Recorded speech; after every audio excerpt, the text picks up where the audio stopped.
Thank you for tuning in to the newest episode of the Plain Bible Teaching Podcast. I'm your host, Andy Soker. This episode is being released on May 1st, 2025. And this week we're talking about topical preaching. Many people have become critical of this type of preaching, especially compared with expository preaching, which many believe to be superior.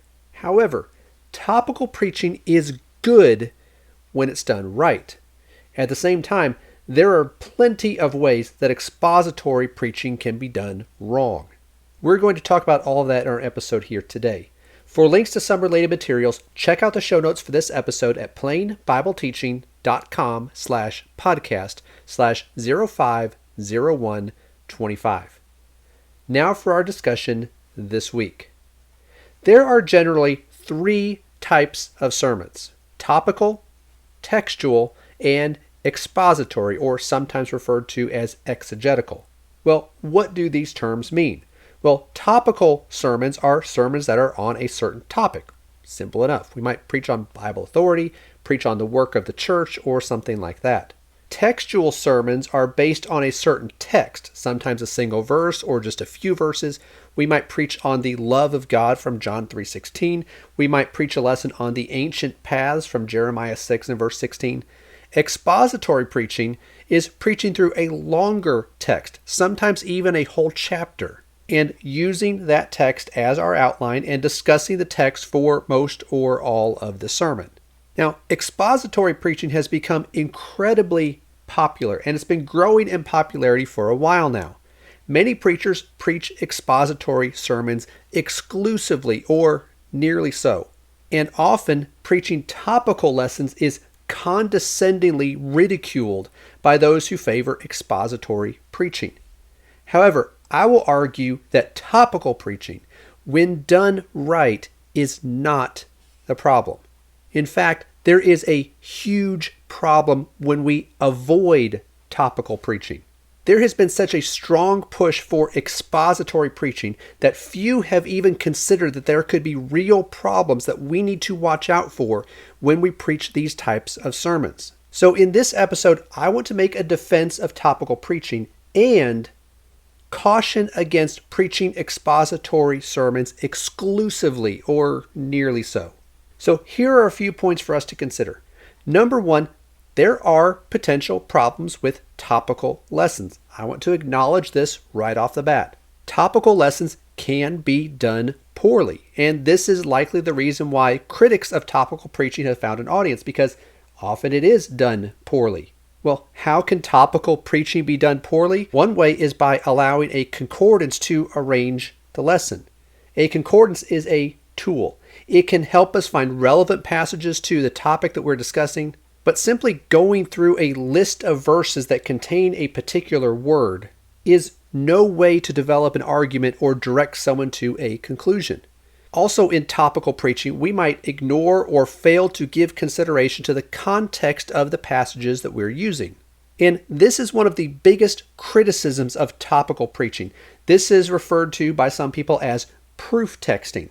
We pick out a verse that sounds like it's teaching the point that we want to make, but the context might be making a completely different point. For example, I once heard a sermon on brotherly love, and the preacher used Revelation 2 and verse 4 to make his point. That verse says, "But I have this against you, that you have left your first love." The problem that existed in the church at Ephesus that the Lord was addressing there was not a lack of brotherly love. They had departed from Christ, who was their first love. Are we to show brotherly love? Absolutely, but that's not what that verse is talking about. Another way that topical lessons can be done poorly is that we end up resorting to what we might call gimmicky lessons. That we start with a funny story or a clever title or some goofy illustration, and we figure out how to build a lesson around that. That's backwards. We need to start with the Bible first and build everything we say off of that. But also with topical preaching, one thing we could do is overlook certain parts of the Bible. We have a responsibility to teach the whole counsel of God. And it can be easy to miss certain parts of the Bible when we're bouncing around from one topic to another. So if we teach topical lessons, we need to avoid these types of things. However, there are problems with only expository preaching, or when the vast majority of our sermons are expository.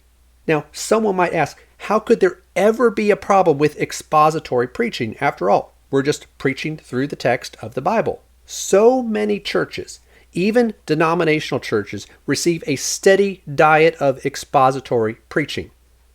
And yet, they teach and practice a number of different and often contradictory things, which is odd, isn't it? Now, there's nothing wrong with preaching an expository sermon. I do that regularly. Yet, there are problems when we preach those types of sermons exclusively or nearly so. Number one, it's easy to ignore pressing issues. Gary Eubanks wrote an excellent article on topical versus expository preaching. I will link to that in the show notes. I encourage you to check that out. And he made this point in the article. If you're studying with a prospective convert and they ask what they need to do to be saved, you're not going to begin a verse-by-verse study of the book of Acts to show them that. Instead, you're going to go immediately to the passages that show what they need to do so that they can obey the gospel in the same hour of the night, just as the Philippian jailer did. Let's say we have the issue of marriage, divorce, and remarriage come up. You could start a sermon series on the book of Matthew, but then you wouldn't really get into an in-depth discussion of this until you get all the way to chapter 19. And to use a personal example, in our congregation several years ago, we had someone cause trouble over this issue.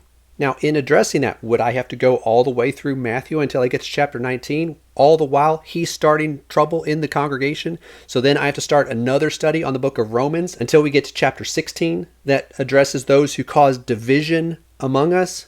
Now, teaching on any Bible topic or passage is good, but there are times when certain topics and passages are more urgently needed, and topical preaching allows for that. And with expository preaching, it is still possible to ignore the context. Now, topical preaching, as we talked about, is criticized because it is easy to cite a verse and ignore the immediate context in which it is used. At the same time, expository preaching makes it easy to ignore the remote context. We often say that the Bible is its own best commentary, but we ignore that commentary when we ignore the remote context of a passage. For example, when Paul wrote to the Romans, he spoke of the need to call on the name of the Lord to be saved, Romans 10 and verse 13. Well, what does that mean? The immediate context does not define that. But if we look at other passages, we learn what it means. When Paul was in Damascus after the Lord appeared to him, Ananias came to him and said, "Now why do you delay? Get up and be baptized and wash away your sins, calling on his name." How did Paul call on the name of the Lord? He got up, was baptized in order to have his sins washed away. How did the Romans call on the name of the Lord? In the same way, and Paul discussed that in Romans chapter 6. How do we call on the name of the Lord today? In the same way. But if we limit our explanation to what is found in Romans chapter 10, we miss that point. But many denominational preachers are happy to preach expository sermons on Romans chapter 10 and ignore how the Bible defines what it means to call on the name of the Lord. And with expository preaching, it is still possible and even easy to ignore certain Bible topics. And by doing this, we fail to teach the whole counsel of God, the same potential problem that existed with topical preaching. If we're going to address topics like Bible authority or the work of the church or modern issues like transgenderism, how would we do that if we limit ourselves to one passage? And speaking of the whole counsel of God, how could we ever preach through the Bible if we do so verse by verse? Paul told the Ephesian elders that he taught the whole counsel of God in the 3 years he was with them. How long would it take us to preach the whole counsel of God if we spent 3 months preaching through Romans and 6 months preaching through Genesis and a 6-week series on 1 John and so on and so on? It's just not feasible. You would never get through the Bible that way. Now, in my experience, the churches that I have been a part of have usually used Bible classes for expository verse-by-verse studies. And I wonder what the Bible classes look like in the churches where these people are pushing for sermons that are exclusively expository or nearly so. And I'm not being accusatory with that question. I'm genuinely curious what their Bible classes look like. Are they pushing for more expository sermons because they're lacking that type of teaching in their Bible classes? Or are they pushing for more expository sermons for another reason? I don't know. But I do know that a preacher who wants to avoid pressing issues or controversial topics can easily avoid them while hiding behind expository sermons. So then the question I want us to consider is this: what did the first century preachers do? Did the apostles and preachers in the early church preach expository sermons? Actually, there is not one example of an expository sermon in the New Testament. Does that mean that type of sermon is wrong? No. But it does mean we should be very careful about saying that this is the only or the best type of sermon to preach. So what did they do? Well, they preached the word. Paul told Timothy, preach the word, be ready in season and out of season, reprove, rebuke, exhort with great patience and instruction. And they preached what their audience needed to hear. On the day of Pentecost, that meant preaching from several Old Testament prophecies to show that Jesus was the Christ. In Athens, that meant preaching on the topic of the unknown God. When Paul was before Felix, that meant preaching about righteousness and self-control and the judgment to come. Those lessons covered certain topics, while at the same time being firmly rooted in the Scriptures. And they drew from a wide range of Bible passages to make their points. On the day of Pentecost, in that lesson that we already mentioned, Peter cited Joel chapter 2, Psalm 16, Psalm 132, Psalm 110, without taking time to discuss the broader context in each of those passages that he used. In Romans chapter 3, Paul rattled off a series of verses from the Old Testament to make the point that both Jews and Greeks are under sin. Now, they did not cite these passages carelessly. They handled them accurately. They were not proof texting, but they were bouncing around from one passage to another. And they pointed to Christ. Paul said, I determined to know nothing among you except Jesus Christ and Him crucified. And then in the second letter to those brethren, he said, we do not preach ourselves but Christ Jesus as Lord, and ourselves as your bondservants for Jesus' sake. So then, what should we do today? Well, the same thing they did. We need to preach the word. We need to preach what the audience needs to hear. We need to use the Bible to make our points, accurately handling the verses that we use, and point people to Christ. And we can use a combination of topical, textual, and expository sermons to do that. All of those are beneficial, and none of them should be used to the exclusion of the others. So, in summary, expository preaching is good, but we should not go so far as to say that it is the best or the only way to preach. Jesus and the apostles preached topically and drew from a wide range of passages in their sermons, and it is good for us to do the same. Now, this requires work on our part because we want to make sure we are representing those passages accurately. But if we're trying to preach the whole counsel of God, we're going to fall short of that if we ignore topical preaching.